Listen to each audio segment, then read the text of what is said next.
I think this slowing down is a catalyst for a lot of change that was already in the offing. So for the last year or so, I've been saying to our team, it felt like the art market and the auction market was on a candy binge for a long time. And now they're ready for that home cooked meal.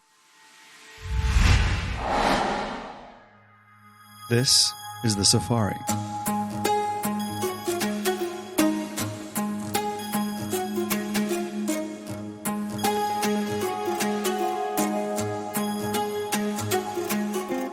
The Safari is a tour around the consumer, brand, and retailing industry. And we have the great privilege here at my company, Traub, to really be exposed to many of the great minds of the industry who are forming and shaping the future of many different parts of the consumer, brand, and retail world. And I felt it was quite interesting for us to be able to not only learn from all of those people as we do every day, but memorialize it into a podcast, which could then be shared with many of our friends and clients and you, obviously, the listener.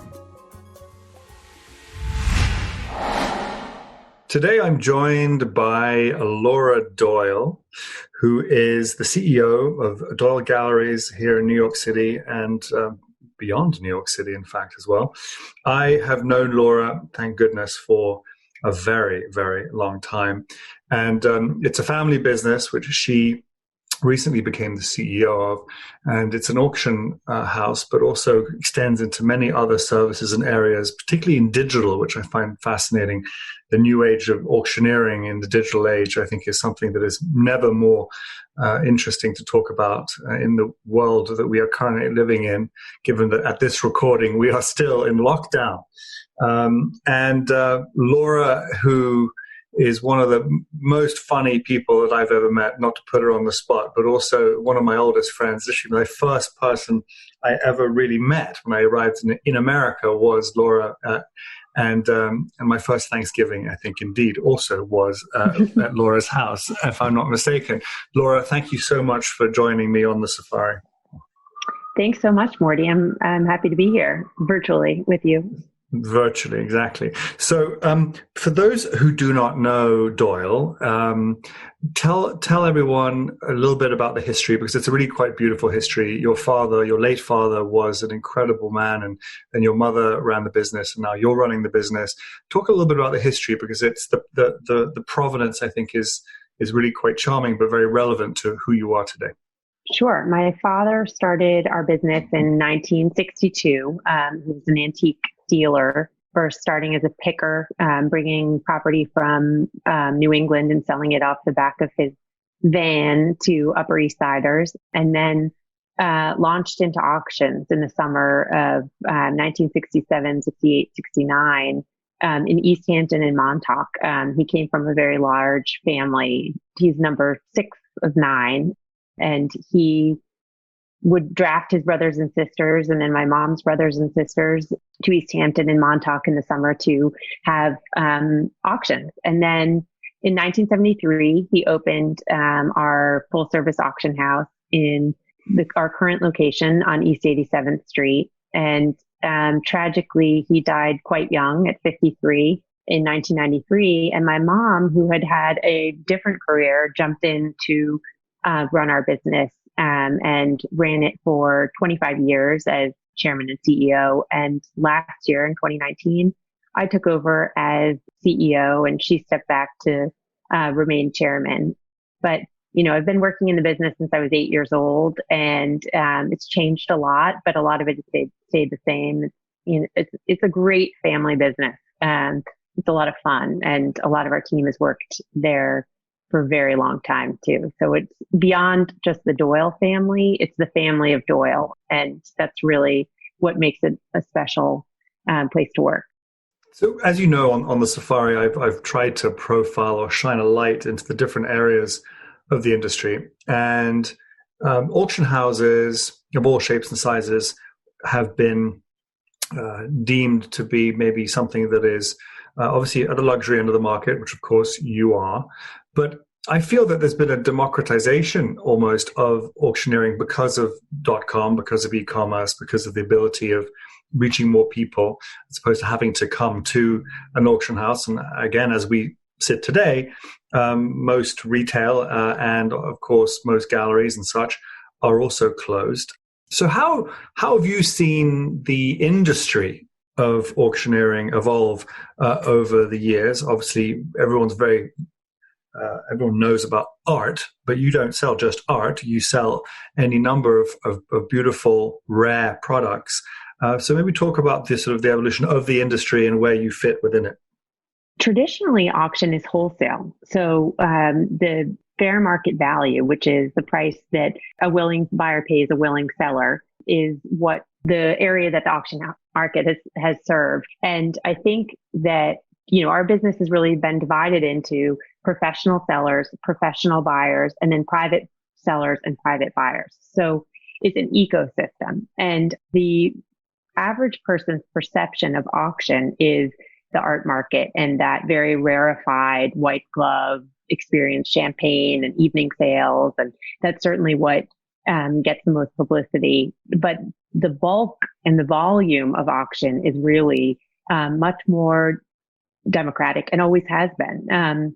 They're public auctions. Anybody can walk in. Certainly, you would want to. There's a bit of an insider's view on auctions in terms of feeling like you need to know exactly how things work and lingo and they're almost intimidating people sometimes. It can be, but at its core, it's just a very efficient way to sell property because you are taking property that is consigned and there's variable pricing. So people are paying what the market determines the price to be. And I think that that's really, really, really interesting in this environment because we're not taking items on consignment at a fixed price.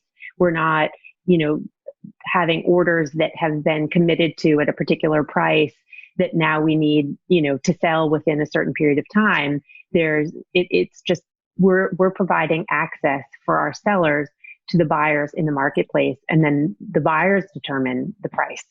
So I think that it's almost funny that it's coming full circle because it's really a unsophisticated, in some ways, way of buying and selling that is now available to more people through online, and it's perfectly suited to that. Yeah, but not only what I find rather charming about the whole thing, and this applies to your sector, your industry, not just for you, is this idea that what to some may be deemed a rarefied activity of going to an auction actually is experiential, right? Whether it's online or in person, it provides this experience which is dynamic, it's interactive media now, actually, if it's online, right?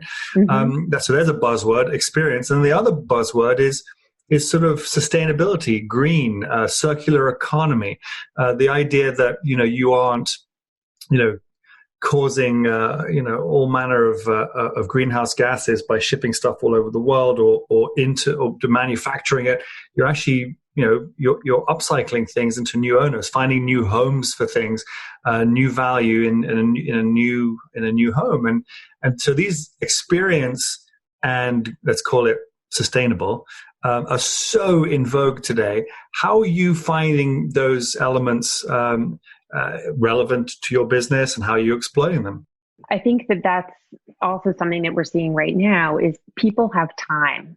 There's appetite to buy and there's appetite to sell, and there's certainly a market, but we're seeing that people are taking the time to review our catalogs, to ask the specialist questions, not in person right now. It's, through Zoom and FaceTime and email, and experiencing things through social media as well. But that whole experience of buying and the event of the auction is something that is replacing maybe that in-store experience that people are craving.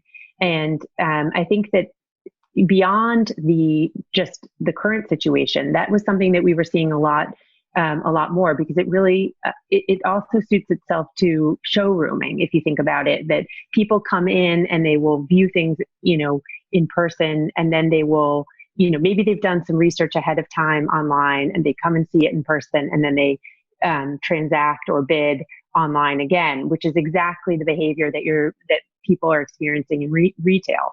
And I think that being able to engage with specialists and understanding the stories that have to be told about the items and that are there, and the context and the history, is something that is also experiential.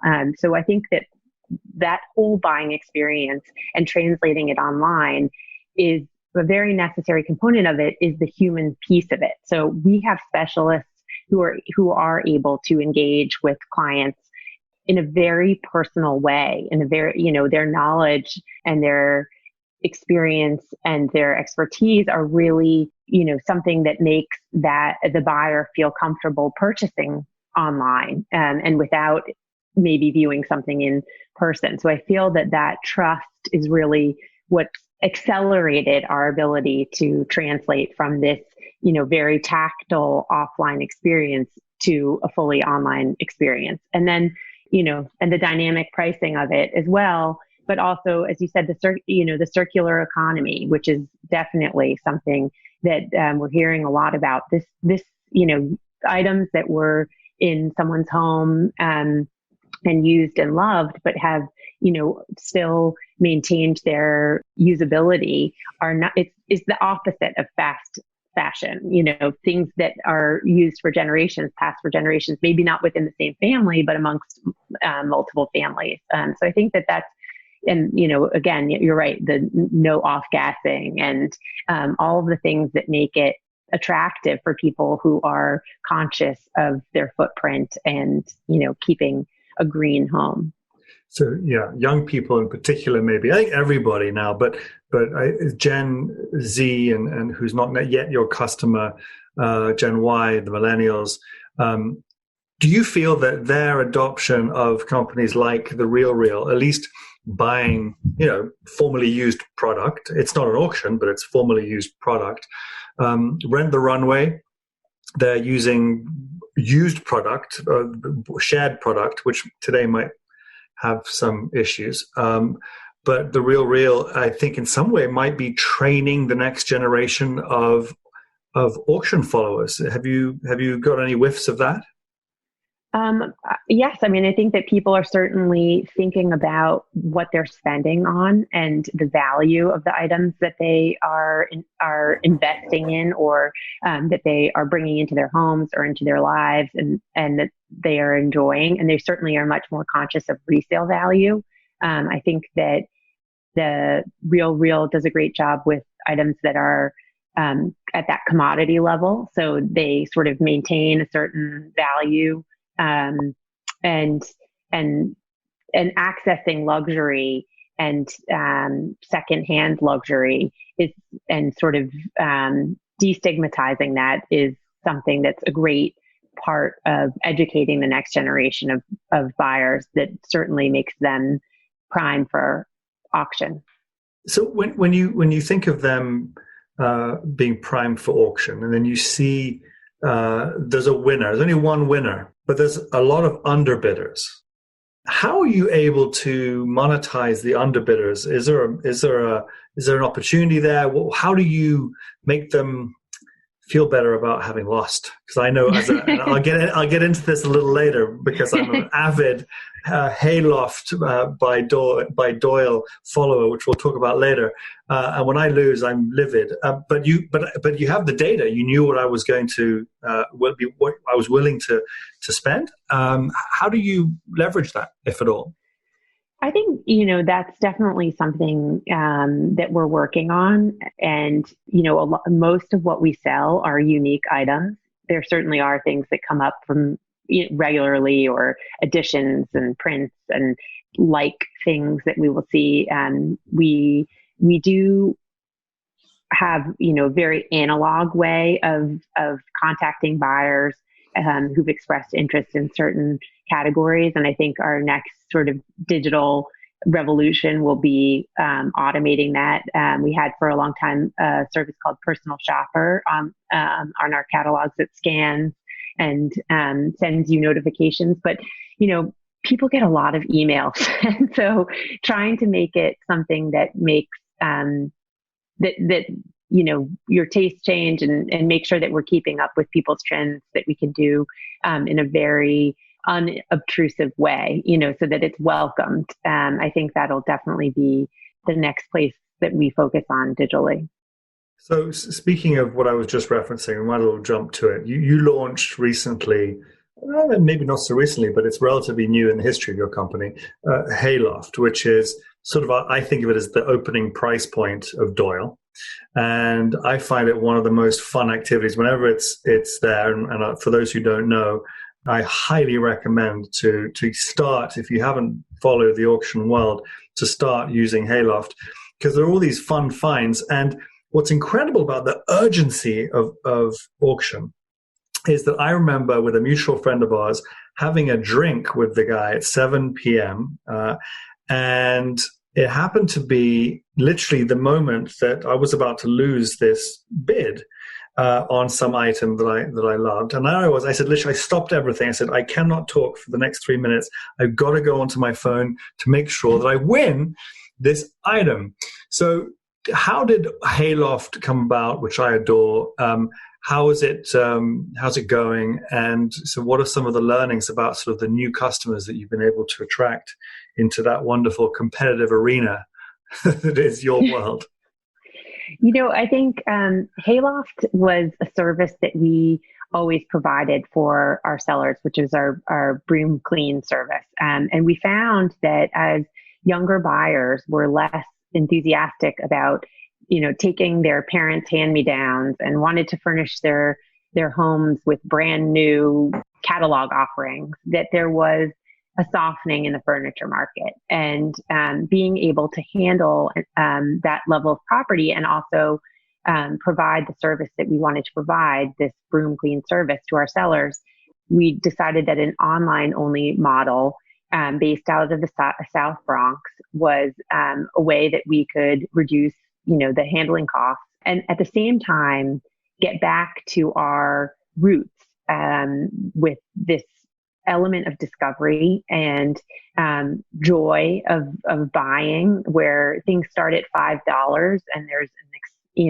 an excitement to getting something quality at a very low price. And so Hayloft launched as fun, easy, and affordable. And the other piece of this is that, there's a whole ecosystem to the auction world and the antique world in terms of the dealers. And as particularly furniture dealers, as the market shifted and there was that softening in the furniture area and decorations and traditional home elements, the dealers struggled. And so providing them with an opportunity to buy property that they could resell. It's very important for us to have that, all of these players in the market, not just, for pricing, but also for education. And so, giving access to younger buyers, but also to dealers who could then resell something at a profit,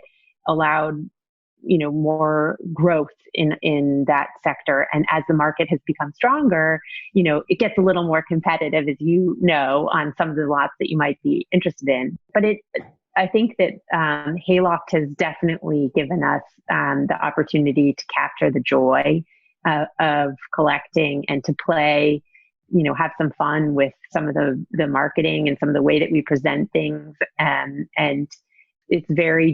we say it's for decorators, dealers, and DIYers. So I think that's been a really fun piece that is returning to our roots, but also is fresh and new and reaching a new audience. That's great. Now, you also just, I think, if I'm not mistaken, launched something called Doyle at Home. What is that?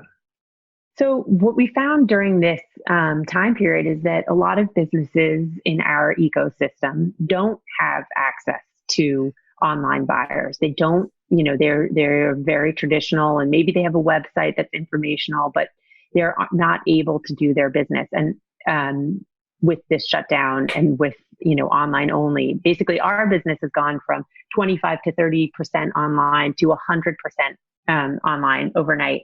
And so we were lucky to have a team that could make that adjustment, but not every business has that luxury. So there's a great business in West Palm Beach called Kofsky's that has estate sales once a month, and people line up around the block. There are rumors that some people, pay people to stand in line for them so that they can secure the best property at the best time, but they weren't able to translate their business online. So starting with Kofsky's, we are launching doyleathome.com, which is, borrowing from the flash sale model that did so well post financial crisis, and kind of trying to translate that same excitement of discovery and value and purchasing, exciting new things and competition and waiting online, into an online experience in a very,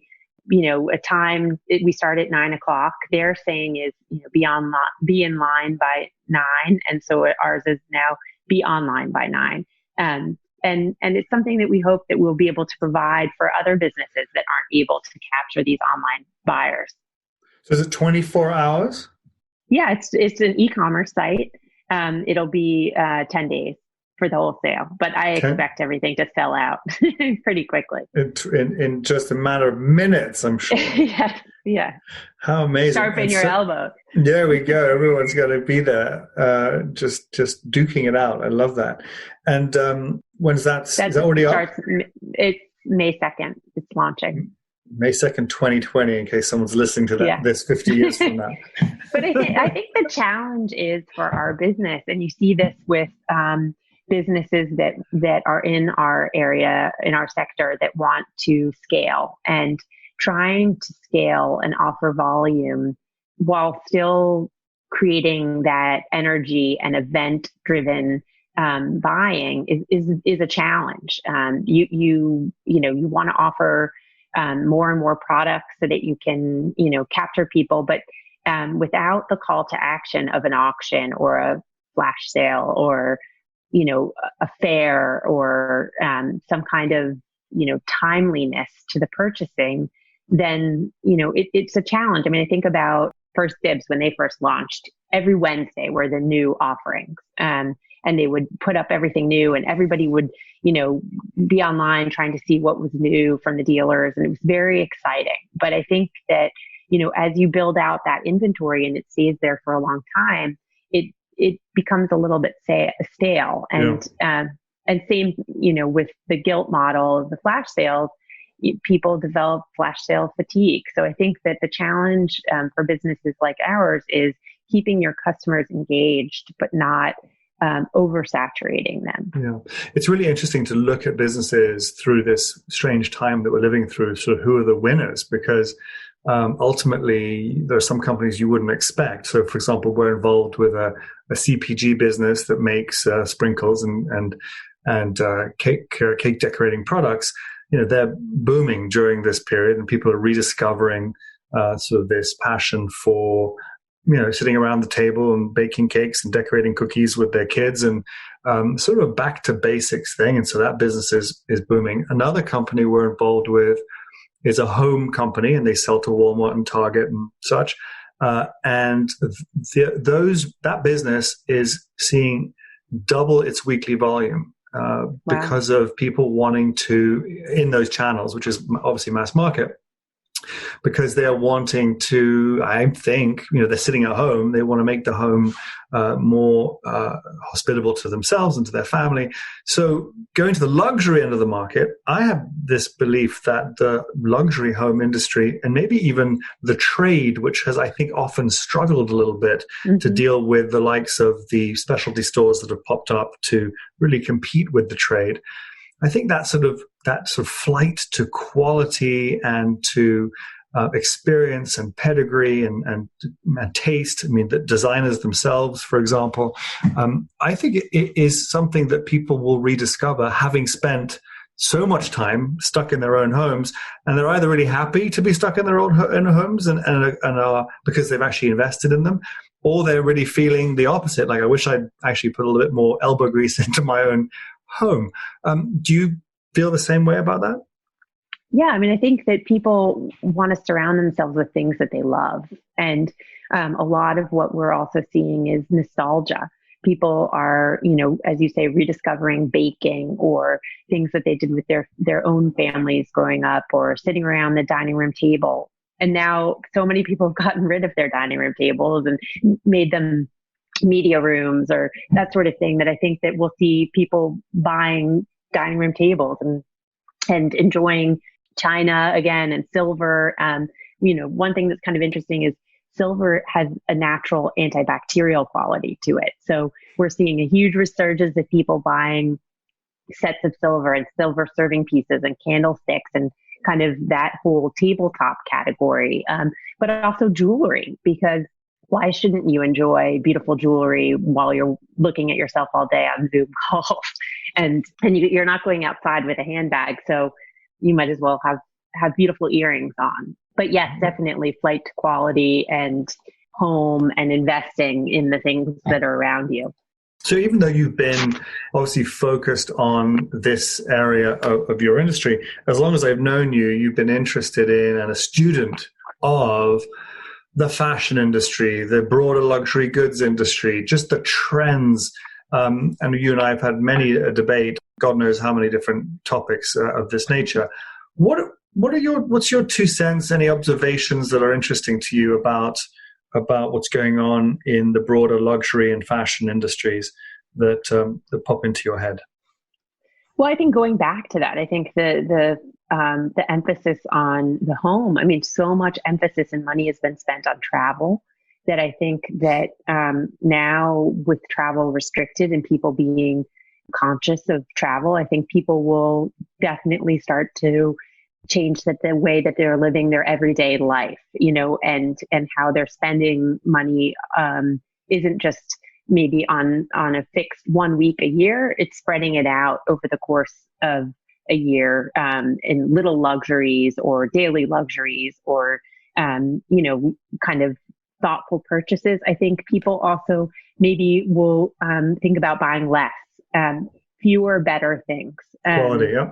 Yeah, quality. And value. I think that there's an expectation of value, that people want that quality thing to hold that value, to be something that they could resell, that they could change their mind, so that they're not left with, I'm sure you've done the same, but, we've cleaned out so many things from our house and thinking, do we really need all this stuff? Does this bring me joy? Time. Yes, exactly. Marie Kondo, where are you? But I think also, people, they talk about the great wealth transfer. I think that may be accelerated, that more volume of property coming on the market may impact prices in some ways on our end of the market. I think that people will have bucket lists of things that they want, with this emphasis on quality in terms of, I think of it as like a, greatest hits for jewelry. I've always wanted this. I've always wanted that. I've always wanted this, and I think, focusing on those, being really, really thoughtful about it. And the other thing is that our patience has been strengthened during this time in terms of, you getting something to, in an hour or, the next day maybe isn't the same. We've had to adjust to that expectation. And so I think, thinking about working towards something or layaway or, kind of earning what something. is it? Earning something, what is it that I've had to really think about those 50 items I put in my Fresh Direct, shopping cart, because that's what I'm limited to, and coveting that Wednesday 3 to 6 spot, because I could get it. And I think rather than, the flurry of Amazon packages arriving on my doorstep every day, everything that I bring into my home, I have to be thoughtful of and conscious of. And what does that mean? Everything you talk about just feels like a slowing down and a mindfulness that has been absent, I think, for maybe a decade, if not longer. It makes me think about fashion, the fashion industry, which of late, with its collaborations and its fashion shows and its influencers and its fleeting nature. The word fashion, by definition, is designing stuff that will go out of fashion very quickly. And I wonder how the fashion industry can learn from your industry about how to infuse something more than the fleeting, because ultimately the fashion industry is built off of creating desire. Yet if people have lost the desire, period, it poses an existential issue, I think. Any thoughts on that part of the world? I think this slowing down is a catalyst for a lot of change that was already in the offing. So for the last year or so, I've been saying to our team, it felt like the art market and the auction market was on a candy binge for a long time. And now they're ready for that home cooked meal. And that return to traditional things. I think you'll see Ralph Lauren doing some really interesting new things, or being much more relevant than just as a brand that people will return to. I noticed myself leaning towards him, looking towards him. I think he did a really interesting. Yeah, he's classic. There's good quality. It's very American. I think that they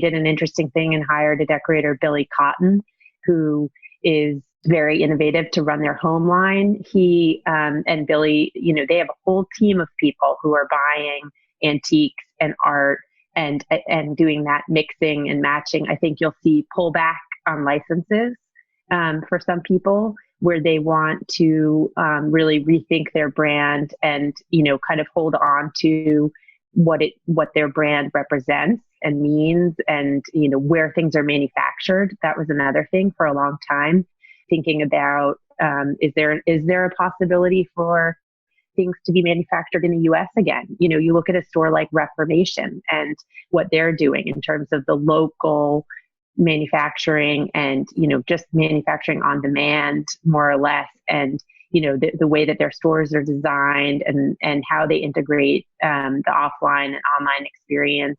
I think you'll see a lot more of that. And I think also people will be price sensitive. And also I think, another thing I'm seeing is, interestingly, a brand that you wouldn't expect, Michael Kors, the Michael Kors line. So much of their stuff is machine washable, and I think that there's something about that, being able to keep your own home and take care of your own home, and not rely on all of these other services, and take care of your own clothing and all of that sort of stuff, is something. The steamery is another thing, that those really chic steamers that just arrived from Europe. I'm waiting for mine to arrive in the mail. It should take another 2 to 4 weeks, but something like that. Yeah, I just bought the new Dyson vacuum cleaner, which has been my new hobby. I love it. But I think our generation is really missing, our version of Martha Stewart, somebody to teach us how to take care of the things that we have, and that kind of consciousness, as you say, mindfulness. It all fits hand in hand. There's a calmness that comes from having the right amount of things, and having things that you love, and feeling comfortable and not stressed out by or that your objects or your things own you in any way. And I think that's something people are looking for. Yeah, which is also before the crisis, was it being sort of manifested with the boomer generation, who many of whom were relinquishing their many homes to feel maybe unshackled, to have less things, to be more footloose and fancy free, and be able to benefit from Airbnbs and whatever it may be, to not have to own, but to be able to benefit from a new world out there that many of them haven't been able to experience before. Laura, I'd love people to end with because you and I could really go on for hours, I know, as we have done many a time before. I'd love you to end, have your last word on what are some of the things that are going on at Doyle that you'd love everyone to know about, or any last words of inspiration or hope that you want to leave people with about how we're going to come out of this. Our job is to tell stories, and that's what we love about it. We tell the stories of the objects that we sell, and sometimes they're quieter and smaller stories than our competitors. They're not publicized as much, but they're still very important. And so our duty is really to tell these stories and to handle the property that we're selling with care and to treat our clients as family. Our business is not about transactions. It's about building relationships. And so I think that, the future of online auctions and the changes in the auction world really ultimately still comes down to people and relationships. People and relationships. There we go. There's no two words that are more important to all of us today. And for those of you who have not visited Doyle Galleries, please do so when the world starts spinning again, because it's really a very special, moving place, I would even say. And as you heard me speak about passionately earlier, Hayloft is one way to get oneself very much geared into this world, and frankly at a pretty reasonable opening price point, and it's a lot of fun. Laura Doyle, you are just magic. Thank you so much for joining me on the safari. Thank you for having me, Morty. Okay, bye.